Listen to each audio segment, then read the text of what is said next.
But Bad Bunny was ranked ahead of the likes of Beyonce, Madonna and Bruce Springsteen.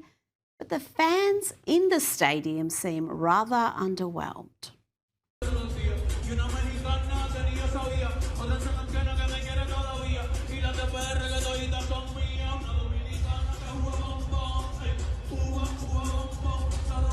Well, this next gal was into it, but she was dancing alone. I know the feeling, girl. No one is dancing, not one person. Everyone's like standing still. Hello? Help! Send help!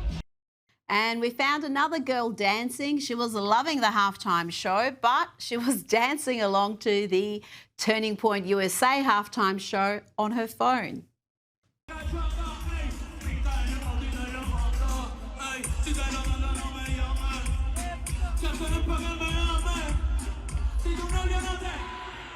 Let's leave the final word on Bad Bunny to this grandma who was not feeling the vibe, not at all. Like, who is this man? Golly! He can't sing. I mean, like, what is this? Golly! This is ridiculous. And got the American flag and all these other flags. And yeah, God bless you too. Get off the stage. Please get off the stage. Now let's have a look at what all the fuss was about. Hey, mucha novia, hoy tengo una, mañana otra.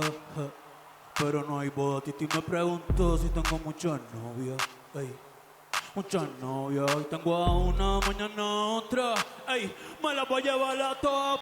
Joining me now is comedian Alex Stein. Alex, what's your verdict on the halftime show? Are you with the grandma? Are you with the girl who was dancing and upset nobody else was dancing?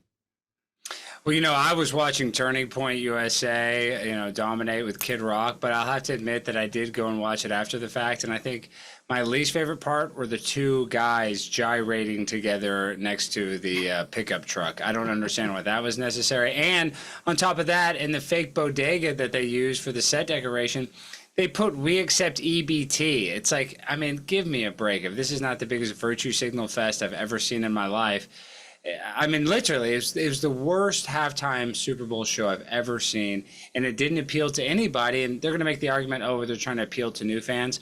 Well, why not try to make the current fans happy? And that's the problem with all these big corporations. They don't care about the people that support them the most. Most NFL fans probably don't know too many of Bad Bunny's songs, even if he was singing in English. Now, the Washington Post is being comprehensively mocked for this hot take on the performance.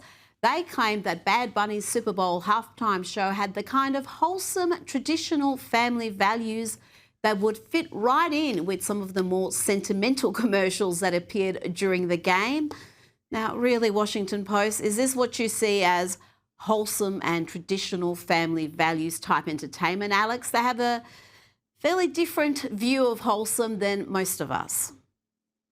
I mean, I think that's an understatement. I mean, these people are basically so pro-LGBTQ and anti-America that, yeah, they probably did think a bunch of illegal immigrants, freak dancing at the halftime Super Bowl show was wholesome. But if you even look at the words, Titi me pregunto, what it means, it's basically a song about treating women like they're disposable and just having multiple girlfriends and being a total degenerate. So there's nothing wholesome about it. I mean, I guess they were dancing slowly, but other than that, I really didn't get any wholesome family values whatsoever from this performance. No, and I was going to go through some of those lyrics. Obviously, the lyrics were sung in Spanish, but the translations are really not fit for a family program, so we can't even tell you the lyrics. I have no problem with risque lyrics, but Washington Post describing it as wholesome is just a little bit rich. Now, Bad Bunny surprises more than 50 million followers on Instagram by deleting every single one of his posts hours after his controversial performance. Why do you think that is, Alex? Why would he delete essentially his profile? Well, I noticed that today. I was just covering it, and then I looked at his account, and all the pictures were gone. I don't know if he really cares about negative backlash or if he's just embarrassed by the performance, because when you compare it to other great performances like Prince, like Michael Jackson, it really stunk at the end of the day. And so maybe he just doesn't want the heat from all the people that are, criticizing that. But at the same time, maybe it's a publicity stunt, so that you and I are talking about, why did this guy have one of the most talked about halftime performances ever, and then he just kind of ghosts everybody. So I don't know. I don't know what his marketing team is thinking by doing that whatsoever. Well, there has been a lot of criticism on social media of the performance, but I've got to say the bulk of the mainstream media has been absolutely glowing in their assessment of his performance. Now, Turning Point USA had some incredible numbers watching their alternative halftime show, and those numbers continue to rise. What's remarkable, Alex, is people were streaming this not just on YouTube, but on Rumble. This is really impacting YouTube's perceived monopoly on that market.